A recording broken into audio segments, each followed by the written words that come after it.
Hello dear viewers and welcome to Inside Agriculture with me, Emmanuel Mwemba. In the studio I'm with my co-presenter, Claribel Musonda. Claribel, welcome to Inside Agriculture. Thank you so much, Emmanuel. Great. What do we have for the viewers today on the program?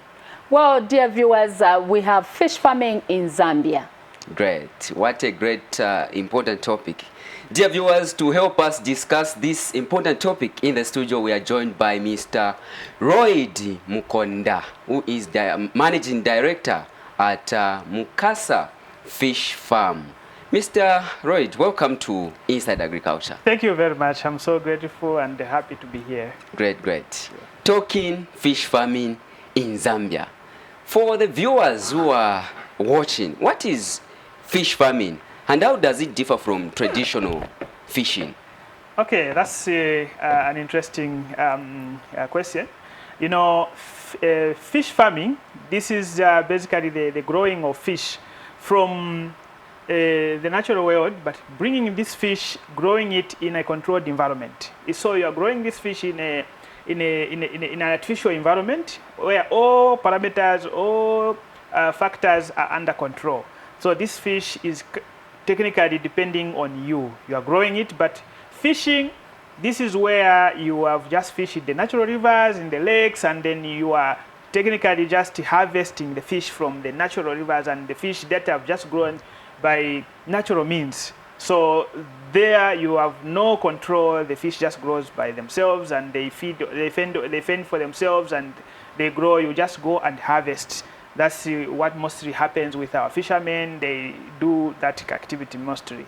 So fish farming mostly is for fish farmers who put in a lot of investment to grow the fish and make it grow to the stage that they want, and they can harvest it and send it to the market. Great. Mr. Mkonda, you talk of the different types of fishes from the traditional aspect and the artificial one. Is there a difference in terms of taste, that maybe the artificial one is not more taster, or maybe the traditional one is more taster and something like that? No. You know, the fish that we grow in the artificial environment, we control a lot of factors. Also, the taste is one of the factors we control.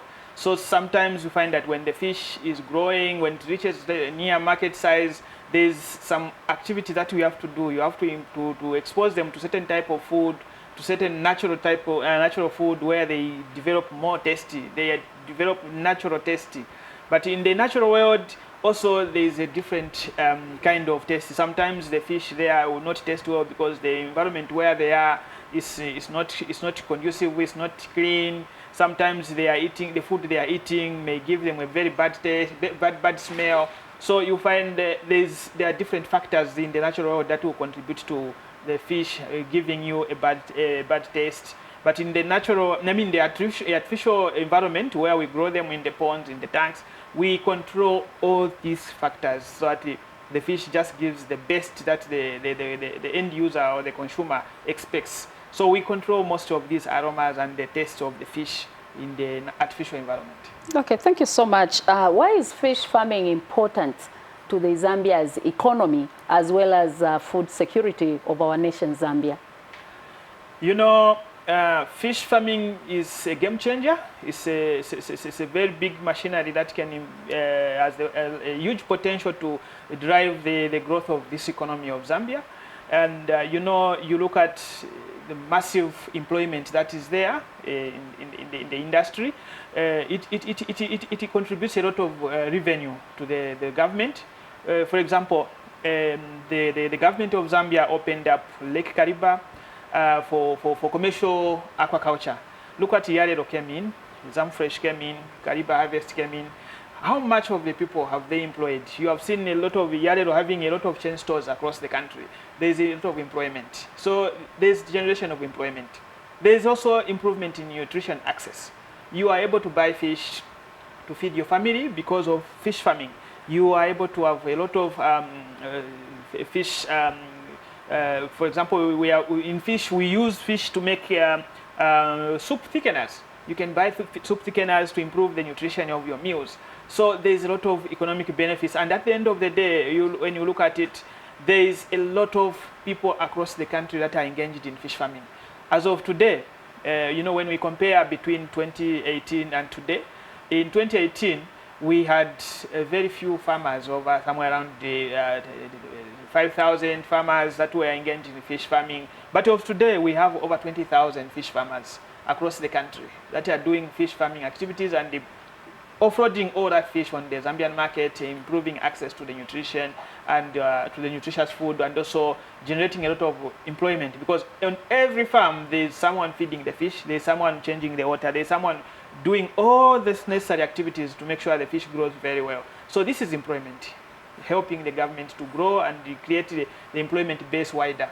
And at the end of the day, we have a lot of export. When you look at the statistics, the fish leaving the country for export, it is mostly coming from within, from the aquaculture. We are exporting a lot of fish. And at the end of the day, you know, again, when we compare these figures from 2018, as a country, we are producing only about 36,000 metric tons of fish from aquaculture. But today, we have huge production. We are over 128,000 metric tons of fish, you know. So there's a lot of production. But, you know, in the growth of this population that we've had in the country has led to a lot of demand. And because, you know, fish is the cheapest source of protein that we have. So most people are able to afford fish, you know. So most of the people, they eat a lot of fish, and at the end of the day, there's been an increased effort also in the natural world to do the fishing and the like. And then they've also increased the production from the rivers. But the rivers have a limit. So the only way where we have no limit is in the investment in fish farming, because the land is massive, we have a lot of water, so we can invest up to a larger extent. That's why today you find the government through the Ministry of Fisheries have also opened up Lake Tanganyika and the other lakes in the far north. They are opened up for investment in aquaculture. So there is a lot of opportunity for investment. People that wish to invest there, they have to take it up, because there is a huge market. There is a lot of potential for forex. The government generates a lot of money from the exports of fish. So we have a lot of things to talk about when it comes to fish farming. There is a lot of improvement in the rural livelihood of people. In the rural industries, they improve through the fish farming, because even when you look at the market for the fish, it's stable. So it's something that is extremely well and improves a lot of economies across the country. Great, Emmanuel, over to you. Very what a practical insight coming from Mr. Mukonda. Actually, we have fish on the table, and we also have some catfish in the bucket, which we will later show to the viewers. Now, Mr. Mukonda, what are the common species of fish are farmed in Zambia, and how is the management, the labor, in terms of keeping them? You know, Zambia is a very blessed country. You know, when you look at Africa, across Africa, we are operating around number 5, the best 5 countries. We are there in terms of fish production, and this has not just come from without. We have a number of fish species that have given us an advantage. They have given us a competitive advantage. So we have one of the best species for culture. You know, the breams that we know, the breams, there are a number of types of breams. There are different species of the breams, and they perform differently based on the species they are. So we have the Nile tilapia. This is an exotic species. It originated from the Nile River. So our friends, they did a lot of research and improved this natural, the natural fish there, and made a lot of advancements to make sure it performs better under controlled environment. So it is the Nile tilapia, it does extremely well. Like, for example, when you look at Yarelo, Zamfresh, our friends, they are growing the same Nile tilapia. Then we have Odochromis andersoni, or the Kafio bream. So this is the bream that our local scientists locally here, they get it from Kafue River. They do a lot of scientific research, they do a lot of improvement, genetic improvement, and then it becomes a very good species. It starts performing better. Because, you know, the fish in the river, it takes many years, sometimes even 7 years, to just reach this sperm size. But now we want a fish to take 6 months. So there is a lot of genetical improvement that has to be done. So that this fish takes 6 months and reaches 300 grams or 250 grams, you see. So we have Andersoni, which is like a fuel bream. Then we have a Odochromis macrocha, which is the Ropura bream. So they've also done some improvement there. Then from there we have the Coptodon, which is the Rendari, the one from Zambezi. Yeah, initially they used to call it red-breasted in the common names, you know. It's a very tasty fish. So that one also is a fish that can be cultured. We have the Tanganyika bream, the Odochromis tanganikae. It is also an endemic species for Lake Tanganyika Basin, and it's a very tasty fish, and it does extremely well on that side, you know. Then we come to have also the catfish, the mulonge, which is the same name, mulonge, mulamba, mivondo, Mulonge is the catfish. The catfish, yes. The one we have on the table. The one we have, so which like is dry? this one on the table. So I will show you the live one. Then I will show you the processed ones. So they are different species that we can grow in when you want to venture into fish farming. And we also have carpfish. So the carpfish, they are also very good species for culture. So with me, I came with some samples that you should see. So this is the mulonge, which is the catfish, because right now we have been promoting this fish, and most people, when they hear catfish, they think it's some fish which is not known, maybe from Europe, from America, from wherever, but it's just a common fish, and then the common name is just mulonge. So let me just show you. This fish, it is a climate smart species. Okay. It is a climate smart species. It has lungs and gills. Wow. So this is beautiful. The fish that we are talking about. This is mulonge. So this guy is about 4 kg. It's big. And it's about a year plus. A year plus. Yes. So they grow at the farm. We have some that are 10 kg, 7 kg, and we grow them. And there are some people who want very big steak. Wow. So you can grow them like that, and they are not very difficult in terms of diet. Oh. So they are the giants. So from there, we know we have different people that want to eat fish prepared differently. There are some people who want, like myself, I want fresh ones and grilled. The catfish. I love it. Okay. But sometimes there are people, maybe we have, like ourselves, we have customers in Irundazi, Lusaka here, far north, in northwestern, and we want to send also to Congo. Okay. Yeah, so we want to preserve their shelf life. Okay. So we do smoke them. So like what you see here, these are smoked ones. Okay. So we have different ways of preserving them. So we can smoke them in pieces. We can smoke them the bigger one. That's like that one. We just open it. Okay. We can smoke pieces, and package them in boxes and sell to the customers. So this is a very tasty fish, and this fish has a lot of nutrients that we can talk of, and they will help you to. They have a very thick soup. They will help you even if you have the problems of ulcers. They will help you. The soup will help seal nicely there. Oh, so it's medicinal. Yes. So they have a lot of ability to improve your immune system. So when you read more about this fish, it's a very nice fish. And I never liked them, but this time I love this fish more than the breams. So we normally have these types of fishes that we can grow. So ourselves, we are the pioneers of this fish. We breed this fish. We supply the babies to the farmers, and we breed the tilapia. We supply the babies of tilapia to the farmers, and we teach people how to grow this fish. So we have normally every week training sessions at our farm, physical trainings. We teach people how to grow these things. So we grow these fish in the drums, in the tanks, in the ponds, in the cages. We have all these units. We grow them there. So we have set up the units where we have been developing this kind of Mr. Mukonda, people are hearing Managing Director for Mukasa Fish Farm. Where is Mukasa Fish Farm? Okay, Mukasa Fish Farm is located in Kabwe. So when you are coming from Lusaka, just after Kabwe town, you are going to Mulungushi University. So we are just actually behind Mulungushi University, and there is a school called St. Paul's Secondary School. It's a mission, a Catholic mission. So we are 10 kilometers behind Mulungushi University on the Mulungushi Dam. That's where we are. So when you're coming from Kapiri, it's after the Manyumbi toll gate. You find even our billboard on the highway. You get on the gravel road. It takes you direct to Mukasa. Great. Now, coming to the topic of discussion, what factors should farmers consider when choosing fish species? Okay, so this is a very important aspect that farmers should consider, because the sustainability of this business depends on the initial points that they connect. So one of the most important factor to consider is to understand the government regulation. They have to understand the government regulation in terms of the species. There are some of the species like the Nao tilapia, the exotic one, it is restricted in certain areas. So the farmers need to understand that this species is restricted. They may invest too much in a species which is restricted, and then later on government goes there and damages everything.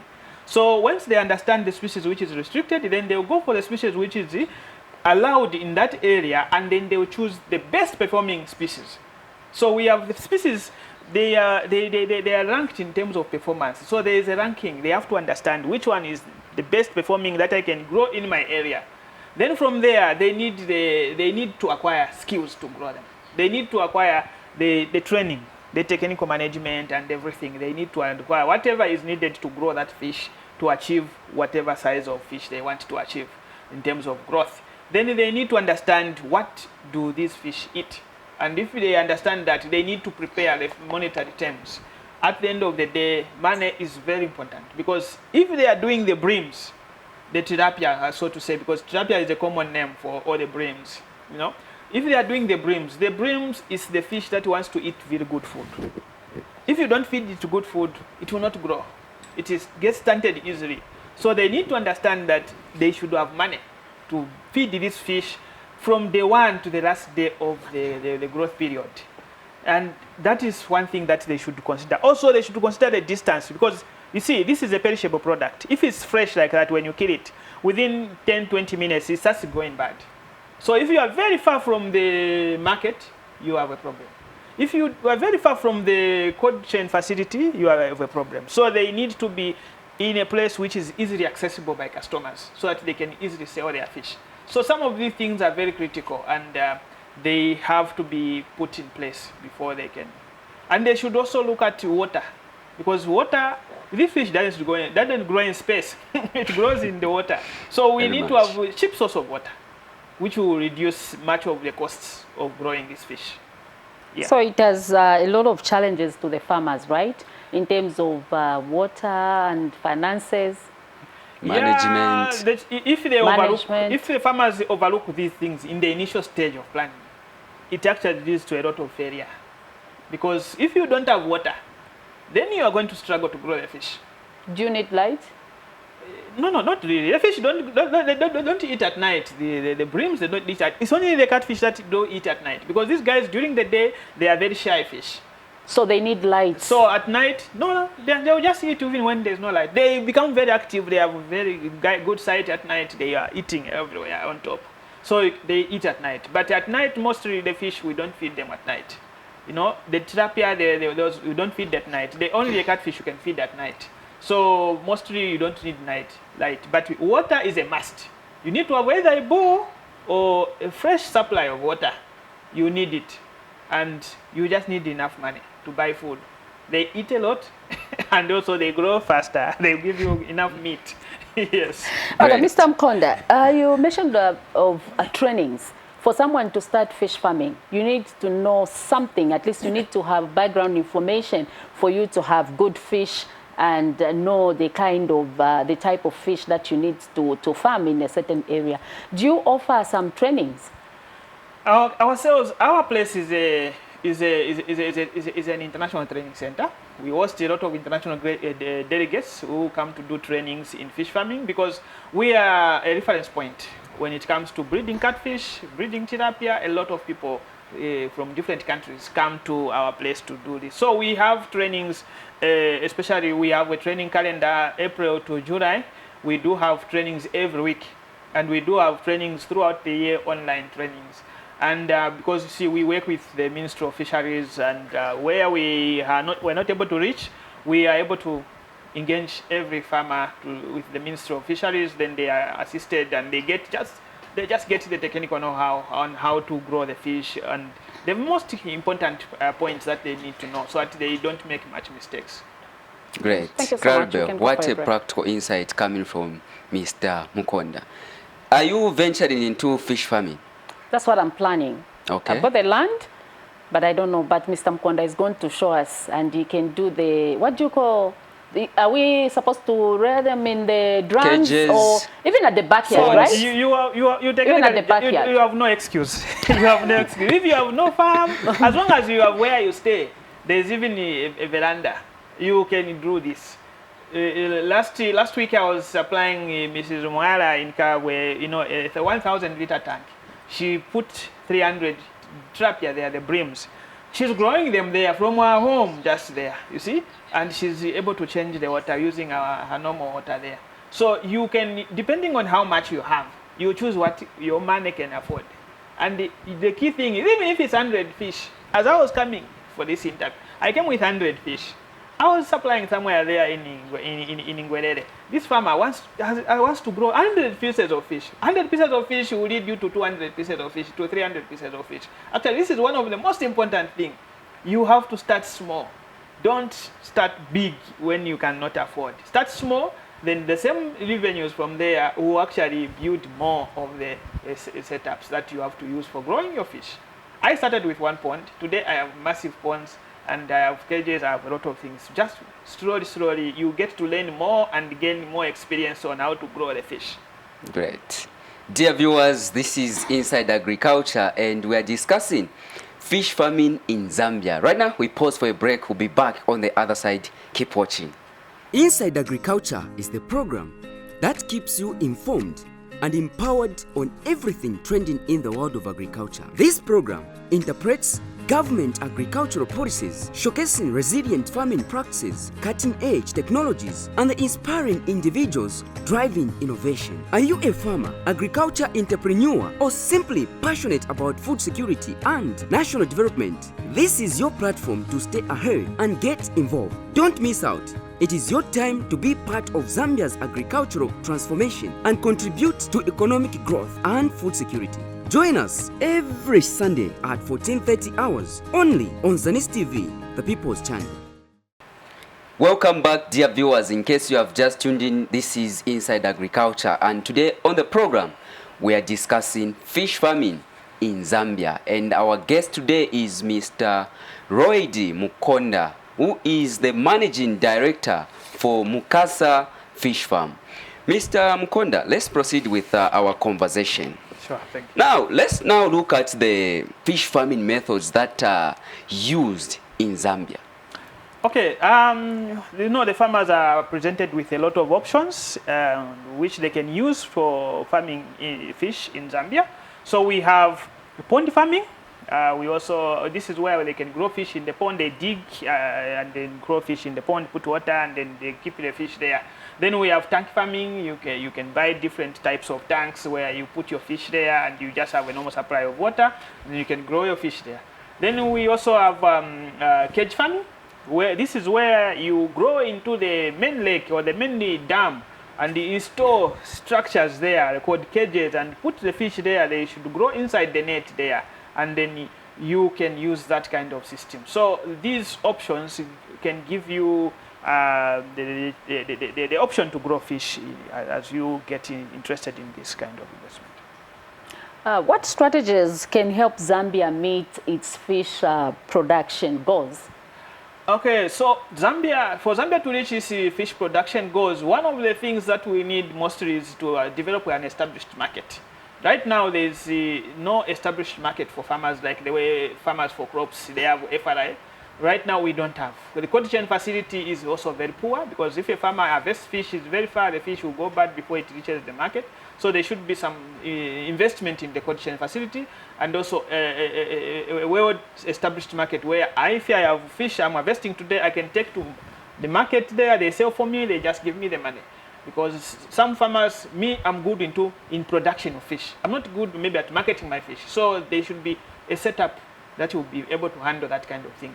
Then some of the things they should handle also as the government is to also to invest more in the in the technology, because the systems, the climate change is affecting a lot of farmers. We need to invest more in the simple technologies that will improve production.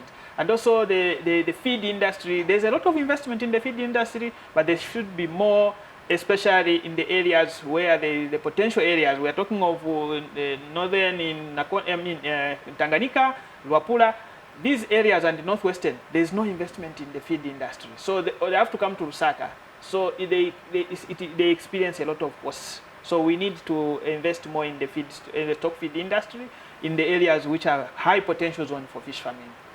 Yeah. Great. Thank you so much. Finally, Mr. Mukonda, what advice can you give to someone interested like me and Emmanuel member? You are interested, right? Very much. We Yes. want to venture now into fish farming. Yes, what advice can you give us if we are to start fish farming? The first thing that you need to know is that, you know, the statistics I gave you about 20,000 farmers across the country. This begins by us farmers, by you interested farmer, approaching the Department of Fisheries and registering your interest. Then you are entered to say, this is a new farmer. So you have to make sure approach any office that you know for the fisheries office. Then they get to know your interest. They will mold you, and then you become. If there's a need that they have to involve the private sector, then you will be involved because we work together. Then we want to have normal statistics, and then the key thing why you are involving the Department of Fisheries, we want you to get the information which is allowed by law. You want you to be guided by law. Whatever you are doing should be under the guidance of the law, so that you don't go away from the normal. So the key thing here is to get the basic information. You need to get the basic information about the fish farming, then you move from there. Great, Emmanuel. What a practical insight coming from Mr. Mukonda. We believe the viewers have benefited from this information, Claribel. Very. Yes. Dear viewers, this is where we've come to the end of Inside Agriculture. Today we were looking at the pertinent issue, fish farming in Zambia, and our guest for today has been Mr. Lloyd Mukonda, who is Managing Director from Mukasa Fish Farm. He was just here to share more light on how we can adopt the practices of fish farming here in Zambia. From me, Emmanuel Mwemba, and the entire Zanis production team, not forgetting my co-presenter, Claribel Musonda, this is where we say goodbye and continue enjoying the rest of our programming.